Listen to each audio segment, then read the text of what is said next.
கவனிப்பீர்கள் என்று நம்புகிறேன். எத்தனை பேர் சந்தோஷமா இருக்கிறீங்க? ஒரு ஆமென் சொல்லுங்க பார்க்கலாம். சேர்ந்து படிக்கலாமா?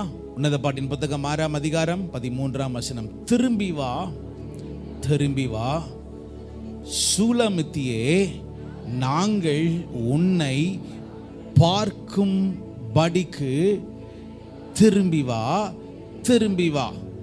சூலமத்தியில் நீங்கள் என்னத்தை பார்க்கிறீர்கள்? அவள் 2 சேனையின் கூட்டத்துக்கு சமானமானவள். நம்முடைய சபையில நம்முடைய ஜனங்கள், குறிப்பாக நம்ம சபைன்னு சொல்லல, பொதுவாக எல்லா சர்ச்சிலையுமே சரி, நமக்கு தெரிந்த பகுதி என்று ஒரு சில பகுதிகள் இருக்கு வேதத்தில். அதை பார்த்து, அதை படித்து, அதை அறிந்து, அதை அதிகமாய் கேட்டு நாம தியானித்த காரியங்கள் அநேகம் உண்டு. ஆனால் இந்த நாட்களிலே தேவன் நமக்கு தெரிந்த காரியத்தையும் நமக்கு கர்த்தர் போதிக்கிறார், தெரியாத காரியத்தையும் நாம் அறிந்து அதன்படி நடப்பதற்கு கர்த்தர் நமக்கு கிருபை கொடுக்க வேண்டும். பைபிள்ல போன வாரம் நான் பேசினவங்களுக்கு ஞாபகம் இருக்கு நினைக்கிறேன். எபிரேயரின் புத்தகம் 5ஆம் அதிகாரம் 13ஆம் வசனத்தை போட்டிருக்கிறது. பால் உண்ணுகிறவன் குழந்தையை போல நீதியின் வசனத்திலே பழக்கமில்லாமல் அவன் இருக்கிறான். நீதியின் வசனத்துல அவன் பழக்கமில்லாதவனாய் இருக்கிறான். யாருன்னா ஒரு பால் குடிக்கிற ஒரு குழந்தை. ஆனால் ஆண்டவர் எதிர்பார்க்கிறது என்ன தெரியுமா? நாம நீதியின் வசனத்துல பழகாதவர்களா இருக்கும்படியாகல, நீதியின் வசனத்துல நாம் வல்லவர்களா இருக்கும்படி கர்த்தர் நம்மை அழைத்திருக்கிறார். சத்தமா சொல்லுங்க பார்க்கலாமே, சத்தமா சொல்லுங்க பார்க்கலாமே. பைபிள்ல ஒரு 3 பேர் பைபிள்ல போட்டிருக்கு, வேதத்துல வேத வசனத்துல வல்லவனாய் ஒரு ஆள் இருந்தாராம். யாரு? அப்பல்லோ தேவனுடைய வார்த்தையில அவன் வல்லவனாய் இருந்தான். தினந்தோறும் தேவனுடைய வார்த்தையை தியானித்த ஒரு சபை உண்டு. எந்த சபை? தினந்தோறும் வேத வாக்கியங்களை ஆராய்ந்து பார்த்து ஒரு சபை. எந்த சபைனா அப்போஸ்தலரின் புத்தகம் 17ஆம் அதிகாரத்தில் இருக்கிற பெரேயா சபை. என்ன சபை? நம்ம சபை அப்படி இருக்கும்னு நான் விரும்புகிறேன். ஒரு ஆமென் சொல்லுங்க பார்க்கலாம். அது மாத்திரமில்லை, ஒரு மனுஷனுடைய வாயிலே, அவன் உதடுகளிலே வசனமும் அவன் வாயிலே வேதம் இருக்கணுமா? ஒரு மனுஷனுடைய வாயில என்ன இருக்கணுமா? வேதம் இருக்கணுமா? யாருடைய வாயில? ஆசாரியனின் உதடுகளில் அறிவை காக்க வேண்டும், வேதத்தை அவன் வாயிலே தேடுவார்கள். ஒரு ஊழியக்காரனா இருக்கிறவர்கள், குறிப்பாய் ஒரு லீடர்ஷிப்ல இருக்கிறவர்கள், கேர்சல் லீடரா இருக்கிறவங்க, ஏரி லீடரா இருக்கிறவங்க, உங்க வாயில என்ன இருக்கணும்னா வசனங்கள், தேவ வசனங்கள் இருக்கணும். தேவ வசனங்கள் இருக்கணும். ஜெபம் பண்ணுகிறோம், மிக முக்கியமானால் அந்த வீட்டுக்கு அந்த நேரத்தில் அவங்களுக்கு கொடுக்கிற வசனங்களை நாம் அறிய வேண்டும். ஆகவே நீதியின் வசனத்தில் நாம் அதிகமாய் நாம் இருக்கணும். இன்னைக்கு பைபிள்ல இன்னும் ஒரு பகுதி. என்ன பகுதினா உன்னத பாட்டு. சத்தமா சொல்லுங்க பார்க்கலாம். உன்னத பாட்டுல இருந்து உங்களோட பேசுகிறேன். 8 அதிகாரம் இருக்குது. எத்தனை அதிகாரம்? அது என்னது உன்னத பாட்டுனா? என்னது? பைபிள்ல சில பாடல்கள்லாம் இருக்கு, தெரியும்ல? ரட்சண்ய பாடல்கள். என்ன பாட்டு அப்படின்னா என்னது? விடுதலையின் பாடல்கள். என்னை சூழ்ந்து கொள்ளும் ரட்சண்ய பாடல்களால் என்னை சூழ்ந்து கொள்ளும் என்று சங்கீதக்காரன் 32ஆம் அதிகாரம் 7ஆம் வசனத்தை சொல்லுகிறார். நாங்கள் பாபிலோனிலே நாங்கள் கரை அருகே இருந்த பொழுது, சங்கீதம் 137 போட்டிருக்கிறது, சீயோனின் பாடல்களை சிலர் எங்களை பாடும்படி கேட்டார்கள். என்ன பாட்டுனா சீயோனின் பாட்டு. சீயோனின் பாட்டு. கர்த்தருக்கு என்ன பாட்டை பாடுங்கள்? புது பாட்டை பாடுங்கள். இப்படின்னு நிறைய பாடல்கள் இருக்கு. ஆனா அதுல ஒரு பாடல்கள் பைபிள்ல எழுதிருக்கு. அது என்ன பாட்டுனா உன்னத பாடல். சத்தமா சொல்லுங்க பார்க்கலாம். உன்னத பாட்டு. ஓகே, உன்னத பாட்டு. ஏன் இது உன்னத பாட்டு அப்படின்னு எழுதியிருக்கு தெரியுமா? 1ஆம் அதிகாரம் 1ஆம் வசனம், சாலமோன் பாடின உன்னத பாட்டு. ஏன் இது உன்னத பாட்டுன்னு இருக்குன்னா, இது திருமணமாக போகிற ஒரு மணவாட்டியும் திருமணமாக போகிற ஒரு மணவாளனும் திருமணத்தில் இணைய போகிறார்கள். அதை மையமாய் வைத்து எழுதின பாடல்கள். இது பழைய பாட்டில் மணவாளன் என்று சொல்லப்படுகிற எலோஹிம் தேவனை, யெகோவா தேவனை அவர் மணவாளனாய் பார்த்து மணவாட்டியாக இஸ்ரவேல் ஜனங்கள், போன வாரம் ஞாபகம் இருக்குதா? ஆமோஸ் 5ஆம் அதிகாரம் 2ஆம் வசனத்தை சொன்ன ஞாபகம் இருக்கா? இஸ்ரவேல் என்னும் கன்னிகை கீழே அவள் விழுந்தாள்னு இருக்கும். ஓகே, அவள் விழுந்தாள் இருக்கும். அப்ப இஸ்ரவேல் ஒரு மணவாட்டி, ஆண்டவர் ஒரு மணவாளன். ஆனால் இந்த புதிய ஏற்பாட்டு சபையில எபேசியர் 5ஆம் அதிகாரம் 27வது வசனத்தை படிக்கும்படி கேட்டுக்கொள்கிறேன். புருஷர்களே, உங்கள் மனைவிகளை என்ன பண்ணுங்கள்? கதமா சொல்லுங்க, உங்கள் மனைவிகளை அன்பு கூறுங்கள். எப்படி அன்பு கூறணுமா?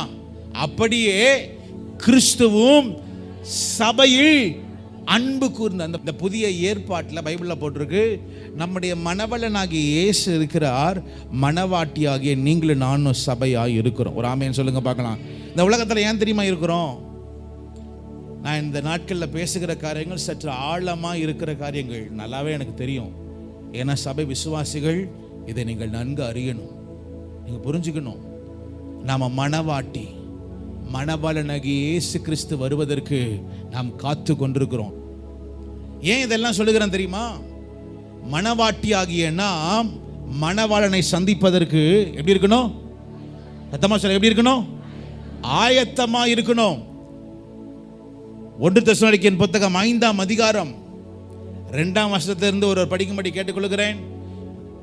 5ஆம் அதிகாரம் 2ஆம் வசனத்திலிருந்து, இரவிலே திருடன் வருகிறது போல கர்த்தருடைய நாள் வரும். திரும்ப சொல்லுகிறேன், ராத்திரியில திருடன் கதவை தட்டிட்டு வரமாட்டான். எப்படி வருவான்?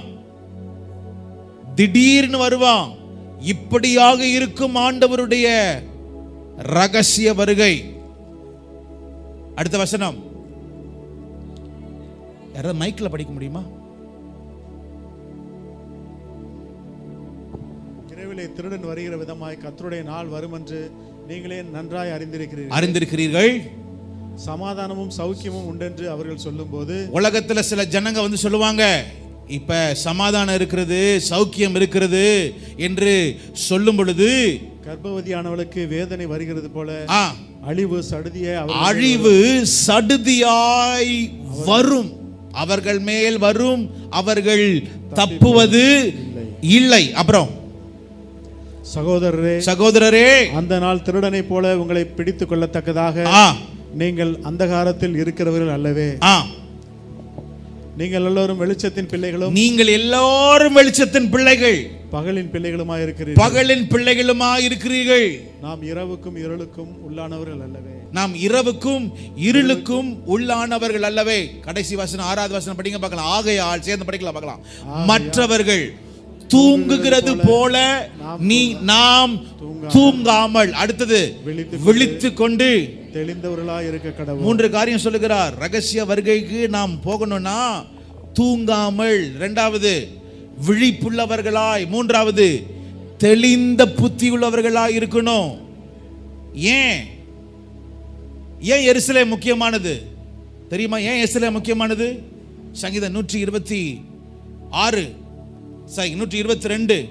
6வது வசனம், எருசலேமின் சமாதானத்துக்காக வேண்டிக் கொள்ளுங்கள். சொல்லுங்க பார்க்கலாம். எருசலேமின் சமாதானத்துக்காக வேண்டிக் கொள்ளுங்கள். அத ஒரு நாள் மறந்துடாதீங்க. நீங்க உங்க ஜெபத்துல எருசலேமின் சமாதானத்திற்காக நீங்க ஜெபம் பண்ணிக்கொண்டே இருக்கணும். 2வது ஏன் தெரியுமா எருசலேம் பட்டணம் மிக முக்கியமானது?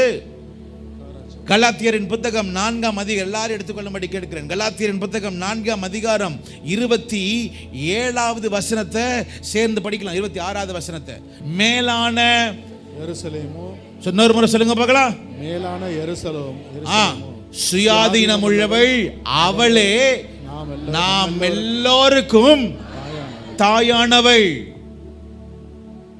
நமக்கு தாயானவளா இருப்பவள் யாருன்னா அந்த எருசலேம், அந்த எருசலேம். அது மாத்திரமல்ல, லூக்கா 21ஆம் அதிகாரம் 20ஆம் வசனத்திலிருந்து 24ஆம் வசனம் வரை நமக்கு வேதம் சொல்லப்பட்டிருக்குது. உலகத்தின் கடைசி நாள் சம்பவங்கள் எல்லாம் எருசலேமை மையமாய் வைத்திருக்கிறது. எதை மையமாய் வைத்திருக்கிறது? எருசலேமை மையமாய் வைத்திருக்கிறது. படிக்கலாமா? ஒரே வசனம் மாத்திரம் படிக்கலாமா? லூக்கா சுவிசேஷத்தின் புத்தகம் 9ஆம் அதிகாரம் 51வது வசனம். பின்பு அவர்னா யாருன்னா இயேசு கிறிஸ்து. ஓகேவா? பின்பு இயேசு கிறிஸ்து அவர் எடுத்து கொள்ளப்படும் நாட்கள் சமீபித்த பொழுது அவர் எருசலேமுக்கு போக தமது முகத்தை, அப்படியே இங்க வர்றேன், இப்ப இருக்கிற நாட்கள்ல சொல்லுகிறேன், அவர் எடுத்து கொள்ளப்படும் நாட்களுக்கு சமீபம். அப்ப நாம் அனைவரும் எடுத்துக்கொள்ளப்படுகிற ஒரு நேரம் வரப்போகிறது. இந்த எடுத்துக்கொள்ளப்படுகிற நேரத்தில் இயேசு கிறிஸ்து பைபிள்ல போட்டிருக்கு, அவர் இத்தனை நாட்களாய் சமாரியா, இத்தனை நாட்களாய் கலிலேயா, இத்தனை நாட்களாய் தெக்கப்போலி, இத்தனை நாட்களாய் அநேக ஊர்களுக்கு அவருக்கு சென்றிருந்தார். ஆனால் எடுத்துக்கொள்ளப்படுகிற ஒரு நேரம் என்று வருகிற நேரத்தில் பைபிள்ல போட்டிருக்கு, அவர் தமது முகத்தை எங்க திருப்பினாராம்? சத்தமா சொல்லுங்க. எருசலேமுக்கு நேராக தன்னுடைய முகத்தை திருப்பினார். இந்த கடைசி நாட்களிலே கர்த்தர் உங்களை என்னையும் அவர் ரகசிய வருகைக்கு எடுத்துக்கொள்ளப்படணும்னா நம்முடைய முகம் எருசலேமுக்கு நேராக இருந்து நடக்கிற காரியங்களை அறிந்து, ஆண்டவரே உம்முடைய வருகைக்கு என்னை நீர் ஆயத்தப்படுத்தி தகுதிப்படுத்தி என்னை எடுத்துக்கொள்ளும். ஒரு ஆமென் சொல்லுங்க பார்க்கலாம். எத்தனை பேர் நம்புறீங்க? எத்தனை பேர் விசுவாசிக்கிறீங்க கர்த்தர் என்னை எடுத்துக்கொள்ளுவார் சொல்லுவார்னு சொல்றவங்க நல்ல கரத்தை உயர்த்தி ஆமென் சொல்லுங்க பார்க்கலாம். அதமா சொல்லுங்க பார்க்கலாமே. அப்ப மணவாளனாகிய இயேசு, மணவாட்டியாகிய சபை, இதை மையமாய் வைத்துதான் இந்த உன்னத பாடல் எழுதப்பட்டிருக்கிறது. இந்த உன்னத பாட்டில் இன்னொரு முறை படிக்கலாமா? 4 முறை ஒரு வார்த்தை வரும். 4 முறை ஒரு வார்த்தை வரும். என்ன வார்த்தை படிக்கலாமா? திரும்பி வா, திரும்பி வா, திரும்பி வா, திரும்பி வா, சூலமித்தியே, சூலமித்தியே, நாங்கள் உன்னை பார்க்கும்படி திரும்பினது. திரும்பி வா, திரும்பி வா. 4 முறை ஒரு வார்த்தை வருது. என்ன வார்த்தை? திரும்பி வா. ஓகே, யாரை பத்தி எழுதி இருக்கிறது? இந்த மாதிரி வார்த்தை இன்னைக்கு தான் வாயில ஃபர்ஸ்ட் கேட்கிறான் பாஸ்டர். சூலமித்தியே. ஓகே, உங்க நாக்கு கொஞ்சம் அப்படி பிறல்ற மாதிரி சில காரியங்கள் இருக்கும், எழுதி வச்சுக்கங்க. நான் கேள்வி கேட்டால் கேட்பேன். திரும்ப சொல்றேன், பைபிள்ல 2 பேர் இருக்கு. சூலமித்தியல் இருக்கு, இன்னொரு பெண் பேர் இன்னொன்று இருக்கு. சூனமித்தியல். என்ன பாஸ்டர் ஒன்றும் புரியல பாஸ்டர் அப்படின்னு கேட்குறீங்களா? சூலமித்தியல்னு சொல்லி இங்க இருக்கிற ஒரு ஸ்திரியை குறித்து எழுதுகிறது, இந்த ஸ்திரியை பற்றி எழுதுகிறது. ஆனால் சூனமித்தியல் என்று சொல்லப்படுகிற ஒரு ஸ்திரீ இருந்தாள். 2 ராஜாக்களின் புத்தகம் 4ஆம் அதிகாரம் நினைக்கிறேன். ஒரு நாள் எடுக்கிறீங்களா? அந்த வசனத்தை எடுக்கிறீங்களா? ஒரு நாள் எலிசா தீர்க்கதரிசி ஊருக்கு போய் கொண்டிருக்கிறார். பைபிள்ல போட்டிருக்கு, எலிசா சூனேம் அப்படின்னு ஊருக்கு போவார். எந்த ஊரு? அங்க ஒரு பெண் இருந்தால், அந்த பெண் தான் சூனேமித்தியாள். ஓகேங்களா? சூனேம் என்கிற அந்த ஊருக்கு போனார். அப்ப எப்பொழுதெல்லாம் எலிசா அந்த ஊர் வழியா போகிறாரோ இந்த அம்மா வீட்டுக்கு போவார். எந்த அம்மா வீட்டுக்கு? சூனேமித்தியாள் வீட்டுக்கு. இந்த அம்மா வீட்டுக்கு அங்க இவங்களே அழைப்பாங்க, வாங்கய்யா எங்க வீட்டுல தங்குங்கய்யா. அப்ப இந்த சூனேமித்தியாள், இந்த பெண் எப்பொழுதெல்லாம் எலிசா வருகிறாரோ அவங்க வீட்டுல மேல ஒரு அறை இருக்கும். அந்த வீட்டு அறையில அவர் என்ன பண்ணுவாரு? தங்குவார். தங்குற நேரம் எப்பவும் வர நேரம் தங்குவார். எப்பவும் தெரிஞ்சு வச்சுக்கங்க, உங்க வாழ்க்கையில, உங்க குடும்பத்துல, உங்க வாழ்க்கையில திடீர்னு சில நேரம், சில வேலையில, சில நேரங்கள், சில ஆட்கள் உங்க வாழ்க்கையில திடீர்னு ஒரு ஃபோன் வரும். திடீர்னு வரும். அது எல்லாத்துக்கும் நீங்க ஆயத்தமா இருக்கணும். உங்களுக்கு தெரியாது அது யாருன்னு. தேவ தூதர்களாகவும் இருக்கலாம், உங்களை சந்திக்கும்படி தேவன் அனுப்புகிற தேவனுடைய ஊழியக்காரர்களாக இருக்கலாம். ரொம்ப கவனமா இருக்கணும். ரொம்ப கவனமா இருக்கணும். ரொம்ப கவனமா இருக்கணும். இந்த எலிசா மேல் வீட்டு அறையில் இருக்கிறாரு. அப்ப எப்பெல்லாம் தங்குறாரு, திடீர்னு ஒரு நாள் எலிசா கேஎஸ்ஏ கூப்பிடுவார், இங்க வாப்பா, இந்த அம்மா நம்ம வரும்போதெல்லாம் இந்த அம்மா நமக்கு சாப்பாடு கொடுக்குது, இந்த அம்மா வரும்போதெல்லாம் நமக்கு வீடு கொடுக்குது, இந்த அம்மாக்கு என்ன தேவைன்னு கேளு, இந்த அம்மாக்கு என்ன தேவைன்னு கேளு. ஒரு ஊழியக்காரனை வரும்பொழுதெல்லாம் இந்த அம்மா கனம் பண்ணுகிறது, இந்த அம்மாக்கு என்ன தேவைன்னு கேளு போ. கேஎஸ்சி சொல்லுகிறார், என்ன தெரியுமா வாஸ்தவ சொல்றாரு, அந்த அம்மாக்கு குழந்தை கிடையாது. என்னன்னு சொல்லியிருக்கணும்? படிக்கிறீங்களா அந்த வசனத்தை? படிக்கல, 4வது வசனம் படிக்கிறீங்களா? 14வது வசனத்தை படிக்கும்படி கேட்கிறேன். 4:14. அவளுக்கு செய்ய வேண்டியது என்னவென்று, அவளுக்கு என்ன அவள் செய்ய வேண்டியது என்னவென்று கேயாசியை அவன் கேட்டதற்கு அவளுக்கு பிள்ளை இல்லை, அவளுக்கு பிள்ளை இல்லை, அவள் புருஷனும் பெரிய வயதுள்ளவன் என்றான். எலிசா கிட்ட சொல்றாரு, அந்த அம்மாக்கு ஒரு பிள்ளை இல்லை, புருஷன் வயசாயிருச்சு, இனி குழந்தை பெத்துக்கிறதுக்கு அந்த அம்மாவுக்கு முடியாது. அப்படி இருந்தும் யாரோட வாழுது? புருஷனோட வாழுகிறது. அப்படி இருந்தும் ஆண்டவரை நேசித்து மேல ஒரு வீட்டு அறையில ஒரு ஊழியக்காரனுக்கு இடம் கொடுக்குது. 15வது வசனத்தை படிக்கும்படி கேட்டுக்கொள்கிறேன். அப்பொழுது அவன் அவளை கூப்பிடு என்றான். அவளை கூப்பிட்ட போது அவள் வந்து வாசற்படியிலே நின்றாள்.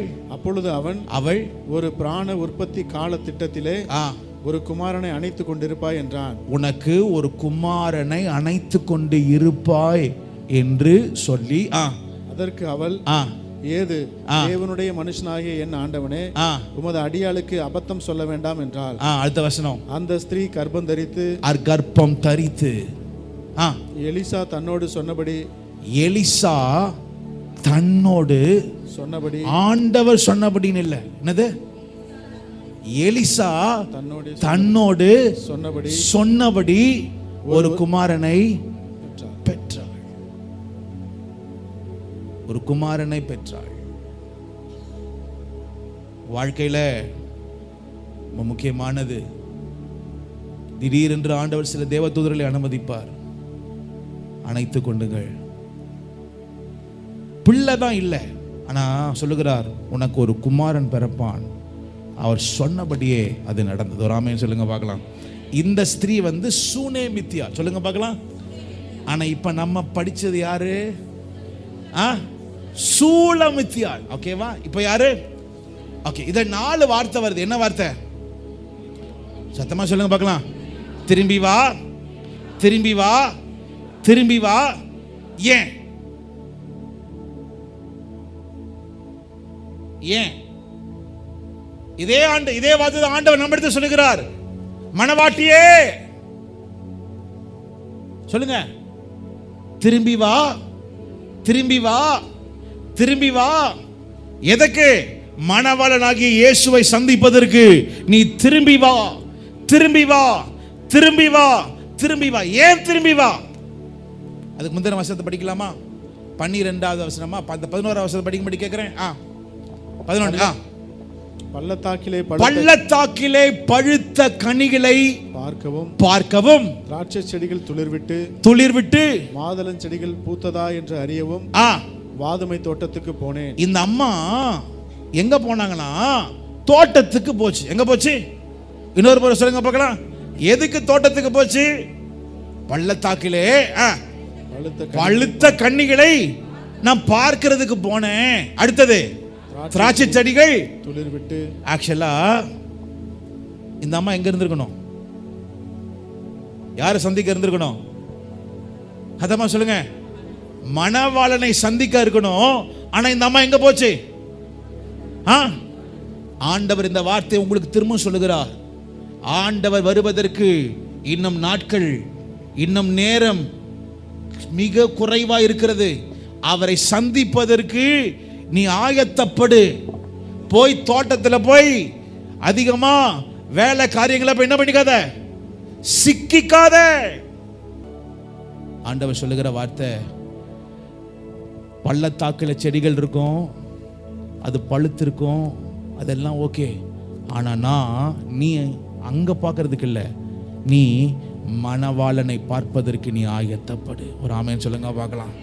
சத்தமா சொல்லுங்க பார்க்கலாம். ஆமேன். எனக்கு ஒரே ஒரு பயம் என் மனசுல எப்பவுமே இருக்கு. ஆண்டவர் உடைய வருகை வரும் பொழுது நீங்களும் நானும் ஒரு நிமிஷத்துல, ஒரு இமை பொழுதுல மறுரூபமாகி அவரை சந்திப்பதற்கு நாம் ஆயத்தமாகணும். சும்மாலாம் முடியாதுங்க, சும்மா முடியாது. நீ கனிகளை பார்க்க தான் போற. சும்மா தோட்டத்துக்கு சும்மா இல்ல, கனிகளை பார்க்க. ஆனாலும் நீ கனிகளை பார்க்க போனாலும், நீ எவ்வளவு அருமையான காரியத்தை பார்க்க போனாலும், உன் முகம் யாரை பார்த்து கொண்டிருக்கணும்? சத்தமா சொல்லுங்க பார்க்கலாம். மணவாளனை பார்த்து கொண்டு இருக்க வேண்டும். மணவாளனை பார்த்து கொண்டு இருக்க வேண்டும். சின்னதா சொல்லிடுறேன், நேரம் இல்லை, குறுகியதா சொல்லிடுறேன். ஏன் இந்த ஸ்திரீயை சூனமித்தியாளே, நீங்க இன்னொரு முறை படிக்கலாமா? படிக்கலாமா? 6ஆம் அதிகாரம் படிக்க பார்க்கலாமா? சூலமித்தியாளே, திரும்பி வா, திரும்பி வா, திரும்பி வா, சூலமித்தியே, சூலமித்தியே, நாங்கள் உன்னை பார்க்கும்படிக்கு திரும்பி வா, திரும்பி வா. சூலமித்தியில் நீங்கள் எண்ணத்தை பார்க்கிறீர்கள். உங்களிடத்துல என்ன பார்க்க முடிகிறது? நான் போன வாரம் உங்களோட சொன்னேன், ஞாபகம் இருக்கா? ஒரு வார்த்தை சொன்னேன். இயேசுவின் அடையாளம் என்ன? மறந்துட்டீங்களோ? இயேசுவின் அடையாளம் என்ன? சிலுவை. உங்க அடையாளம் என் அடையாளம்? நான் பைபிள் இப்படி வச்சுக்கிறேன் பாஸ்டர். இதா நம்மளோட அடையாளம்? கண்டிப்பா அடையாளம் தான். இதை விட அடையாளம் என்ன தெரியுமா? இயேசு தான் நமக்கு அடையாளமே. அவ்வளவுதான். சத்தமா ஒரு ஆமென் சொல்லுங்க பார்க்கலாம். இயேசு தான் நமக்கு அடையாளம். இந்த சூலமித்தியாளை பத்தி 3 காரியம் எழுதியிருக்கு. ஏன் இந்த சூலமித்தியால் முக்கியம்? ஏன் நீங்க முக்கியம் தெரியுமா? ஏன் மணவாளன் வந்து உங்களை சந்திக்க விரும்புகிறார் தெரியுமா? ஏன் தெரியுமா? படிங்க பார்க்கலாம். அதே வாசத்தை இன்னொரு முறை படிங்க. கடைசி வார்த்தையை படிங்க பார்க்கலாம். கடைசி வார்த்தை, கடைசி. சூலமித்தியில் நீங்கள் எண்ணத்தை பார்க்கிறீர்கள். அடுத்த வார்த்தை, அவள் 2 சேனையின் கூட்டத்திற்கு சமானமான. சத்தமா சொல்லுங்க பார்க்கலாம். சத்தத்தை உயர்த்தி சொல்லுங்க பார்க்கலாம். அவள் 2 சேனையின் கூட்டத்திற்கு சமானமானவள். இன்னைக்கு காலையில கர்த்தர் உனக்கு சொல்லுகிறார், நீ ஒரு சாதாரண ஆள் இல்ல. உன்னை சந்திக்கிற உன் ஆண்டவராகிய இயேசு கிறிஸ்து உன்னை பார்த்து சொல்லுகிறார், 2 கூட்டத்துக்குன்னு போடல, பைபிள்ல போட்டிருக்கு 2 சேனையின் கூட்டத்திற்கு. ஒரு ஆமென் சொல்லுங்க பார்க்கலாம். உங்களுக்கு முன்பதாக 1000 10,000 என்று சேனைகள் இருந்தாலும் சரி, எப்பேற்பட்ட கூட்டத்தையும் நீங்கள் முறியடிக்கும்படியாய் கர்த்தர் உன்னை விசேஷமாய் வைத்திருக்கிற ஒரு சூலமித்தியாளாய் கர்த்தர் உன்னை வைத்திருக்கிற. நம்புறவங்க நல்ல கையை தட்டி இந்த காலை நேரத்தில், ஆண்டவரே, இன்னொரு முறை சொல்லுங்க பார்க்கலாம். 2 சேனையின் கூட்டத்திற்கு சமானமானவள். பைபிள்ல ஒரு மனுஷன் இருக்கிறாரு, சண்டை போட்டதே கிடையாது. எப்பவும் சண்டை போடும் பொழுது அசிஸ்டன்ட் அனுப்பி விட்டுருவாரு. ஆனா ஒரு நேரம் வந்தது, அந்த நேரம் அசிஸ்டன்ட் இல்லை, அவர் மட்டும்தான் நிற்கிறார். யார் தெரியுமா? 2 ராஜாக்களை அந்த நபர் வென்றாராம். யார் தெரியுமா? யோசுவாவின் புத்தகம் 12ஆம் அதிகாரம் 6வது வசனத்தை படிக்கும்படி கேட்டுக்கொள்கிறேன். நேரம் இல்லை, நான் சீக்கிரமா போயிடுறேன். 1 யோசுவாவின் புத்தகம் 12ஆம் அதிகாரம் 6வது வசனம். அவர்களை கர்த்தரின் தாசனாகிய மோசேயும் இஸ்ரவேல் புத்திரரும், அவர்களை கர்த்தரின் தாசனாகிய மோசேயும் இஸ்ரவேல் புத்திரரும் முறியடித்தார்கள். யாரை முறியடித்தார்கள்? 2வது வசனம். அந்த ராஜாக்களில் எஸ்போனில் குடியிருந்த எமோரியரின் ராஜாவாகிய சீகோன் என்கிற ஒரு ராஜா. 4வது வசனம். ராட்சதரில் மீதியான பாசானின் ராஜாவாகிய 2வது ஒரு ராஜா இருந்தா, பாசான் என்கிற ராஜா. ஓகேவா? பாஷான் என்கிற ராஜா, 2 ராஜாக்கள் இருந்தாங்க. இஸ்ரவேல் ஜனங்க, இதை நீங்க என்னாகமத்தின் புத்தகத்தை 21ஆம் அதிகாரத்தை நீங்க பார்க்கலாம். இஸ்ரவேல் ஜனங்க அவங்க வாக்குத்தத்தப்பட்ட தேசத்துக்கு போகும் பொழுது இந்த ஊர் வழியா தான் போகணும். அப்ப மோசே இந்த ஜனங்களை கொண்டுட்டு போகும் பொழுது கேட்பாரு, ஐயா உங்க ஊர் வழியா போறோம், நாங்க அந்த பக்கம் இந்த பக்கம் பார்க்க மாட்டோம், உங்க ஊரை மட்டும் தாண்டி போயிடுறோம் ஐயான்னு சொல்றப்ப அந்த ஆள் அதெல்லாம் முடியாது, நான் உங்களுக்கு தடையா நிப்பேன்னு சொன்னப்ப மோசே ஒரு நாளும் அவ சண்டை போட்டதே கிடையாது. எப்பவுமே சண்டை போறாருன்னு யார் பேர் தான் வரும் சொல்லுங்க? யோசுவா பேர் தான் வரும். ஆனா அங்க யோசுவா பேர் வரல. யார் பேர் தான் வருது? மோசே பேர் தான் வருது. மோசே நிக்கிறார், வயது சென்றவர், பலனற்றவர், திக்குவாயி, மந்த நாவு. ஆண்டவர் சொல்லுகிறார், நீ போ. பைபிள்ல போட்டிருக்கு 2 ராஜா. இன்னொரு முறை படிக்கிறீங்களா வசனத்தை? யோசுவாவின் புத்தகம் 12ஆம் அதிகாரம் 6ஆம் வசனத்தை படிங்க பார்க்கலாம். அவர்களை கர்த்தரின் தாசனாகிய, அவர்களை யாருன்னா அந்த 2 ராஜாக்களை கர்த்தரின் தாசனாகிய மோசேயும் இஸ்ரவேல் புத்திரரும் என்ன பண்ணார்கள்? முறியடித்தார்கள். நான் திரும்ப சொல்லுகிறேன், நீ 2 சேனைகளை முறியடிக்க கர்த்தர் உன்னை அழைத்த ஒரு சுலேமித்தியாளாய் கர்த்தர் வைத்திருக்கிறார். நம்புறவங்க ஆமென் சொல்லுங்க பார்க்கலாம். சத்தமா சொல்லுங்க பார்க்கலாம். ஆமென். எப்பேற்பட்ட காரியங்கள் வந்தாலும் சரி, சில வேளையில் இப்பெல்லாம் கொஞ்சம் எனக்கு நான் உண்மையிலே நான் சந்தோஷமா இருக்கிறேன். ஒருவேளை வயது சென்றவங்களா இருக்கலாம், ஆனா ஆண்டவர் கூட கேட்கிறார், என்ன தெரியுமா? என் காரியமா நீ என்ன பண்ணு, யுத்தம் பண்ணு. எனக்கு தெரியும் இன்னைக்கு எனக்கு ரொம்ப டஃப்பான நாள். 3 சர்வீஸ் முடிச்ச பிறகு எனக்கு ஞானஸ்தான ஆராதனை முடிச்ச உடனே நான் ஹாஸ்பிட்டலுக்கு போகணும். எனக்கோ என் மனைவிக்கோ என் மகளுக்கோ அல்ல, வேற ஒரு முக்கியமான காரியத்திற்காக நான் அங்கே போய் நிற்கணும். எனக்கு தெரியும் இன்னைக்கு எனக்கு ரொம்ப டஃப்பான நாள். சொல்லி இருந்திருக்கலாம், ஆண்டவரே ரொம்ப டஃப்பான நாள், இன்னைக்கு தூங்க முடியாது, டஃப், திரும்ப சாயங்காலம் சர்வீஸ் இருக்கு. ஆனாலும் இருதயத்தில் ஆண்டவரே, இருந்தாலும் ஆண்டவரே ஜனங்க ஆசீர்வதிக்கப்பட்டு, நீங்க நம்புறீங்களா நம்பலையோ, ஒவ்வொரு சேருக்காக இன்னைக்கு ஜோம் பண்ண தெரியுமா உங்களுக்கு? உட்கார்ந்துருக்கீங்களா? ஒவ்வொரு சேருக்காக நான் இன்னைக்கு ஜோம் பண்ண தெரியுமா? ஏன் தெரியுமா? அடுத்த 3 மாசம் பைபிள்ல போட்டிருக்கு, அந்த ராத்திரியில இயேசு கல்லறை தூரத்திற்கு போய் முழங்கார் படியிட்டு அவர் ஜெபித்தா. பைபிள்ல போட்டிருக்கு. அந்த நேரம் யார் அவரை பலப்படுத்தினாங்களா? சத்தமா சொல்லுங்க. தேவ தூதர்கள். கடைசி நாட்களிலே, கடைசி நேரத்தில் அவரை பலப்படுத்தினது தேவ தூதர்கள். அடுத்த 3 மாசம் வானத்திலிருந்து உங்க தேவ தூதர்களை சந்திக்கணும். சூலேமித்தியாள் முதலாவது 2 சேனைக்கு அவள் ஒப்பானவள். குடும்பத்தில் யார் எதிர்த்து நிற்கிறா? உங்க வாழ்க்கையில யார் எதிர்த்து நிற்கிறா? ஒரு ஆளா இல்ல. ஆண்டவர் சொல்லுகிறார், எப்பேற்பட்ட சேனையா இருந்தாலும் சரி, அதை மேற்கொள்ளுகிற கிருபை உனக்கு கர்த்தர் கொடுத்திருக்கிறார். ஒரு ஆமென் சொல்லுங்க பார்க்கலாம். அதமா சொல்லுங்க பார்க்கலாம். ஆமென். 2வது 13ஆம் வசனத்தை படிக்கும்படி கேட்டுக்கிறேன். 6ஆம் அதிகாரம் 13ஆம் வசனம். திரும்பி வா சுலேமித்தியாளே, திரும்பி வா. பைபிள்ல 2வது ஒரு காரியம் யார் தெரியுமா? சுலேமித்தியாள் எந்த காரியத்தையும் திருப்பிக் கொள்ளுகிற ஒரு பெரிய கிருபையை கர்த்தர் யாரு தெரியுமா கொடுத்திருக்கிறாரு? யாருக்கு? சுலேமித்தியாளுக்கு. உங்க வாழ்க்கையில திரும்ப சொல்றேன், திருப்ப முடியாத காரியம் எதுவுமே இருக்கக்கூடாது, கிடையாது. இருக்கக்கூடாது, கிடையாது. ஆண்டவர் இருக்கிறார், நமக்கு உதவி செய்ய வல்லவராய் இருக்கிறார். இது எனக்கு முடியாது, கடினமா இருக்கு, அதெல்லாம் கிடையாது.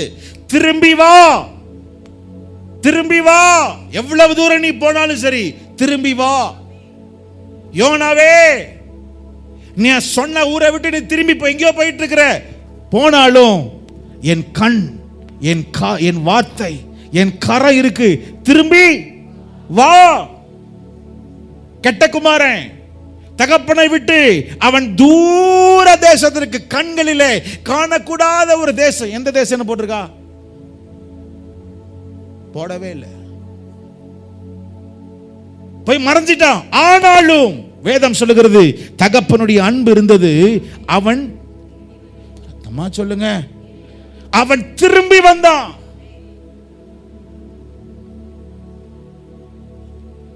அவர் நினைச்சாரு, என் பையன் இதோட முடிந்தது, என் குடும்பம் இதோட முடிந்தது, என் சந்ததி இதோட முடிந்தது. கர்த்தர் சொல்லுகிறார், இல்லை, திருப்பி கொள்ளுகிறதுக்கு தான் கர்த்தர் உன்னை இந்த காலை வேலை வச்சிருக்கிறார். போனதுக்காக இல்லை, போனதை மீண்டும் கர்த்தர் திருப்பி கொண்டு உன் கையில கொடுக்கும்படியை கர்த்தர் வைத்திருக்கிறார். சத்தத்தை வைத்து ராமன் சொல்லுங்க பார்க்கலாம். யோபு தன் வாழ்க்கையில எல்லாவற்றையும் இழந்தான். ஆனால் அதே யோபு 42 அதிகாரம் 10 சொல்லப்பட்டிருக்கிறது, அவனை கர்த்தர் எதையெல்லாம் இழந்தானோ அதை திருப்பி கொண்டு இரட்டத்தனையான ஒரு ஆசீர்வாதத்தை கர்த்தர் யோபுக்கு கொடுத்து கர்த்தர் அவனை ஆசீர்வதிக்க முடியும்னா, அதே தேவன் உங்களுக்கு இருக்கிறார். அதே தேவன் யாருக்கு இருக்கிறார்னா எனக்கு இருக்கிறார், நம்ம சபைக்கு இருக்கிறார். ஆமென் சொல்லுங்க பார்க்கலாம். 2வது, சூலமித்தியாள் அவள் எதையும் திருப்பிக் கொள்வாள். புருஷன் ரசிக்கப்படல, மனைவி ரசிக்கப்படல, பிள்ளைங்க ரசிக்கப்படல. யார் சொன்னா? 2 யுத்த சேனையை முறியடிக்கிற வல்லமை உனக்கு கர்த்தர் கொடுத்திருக்கிறார். நீ முழங்கால் படியிட்டு நீ திருப்பி வாயில வர மாட்டேதே. எத்தனை பேர் நம்புறீங்க கர்த்தர் என்னை திருப்பிக் கொள்வதற்கு உதவி செய்வார்?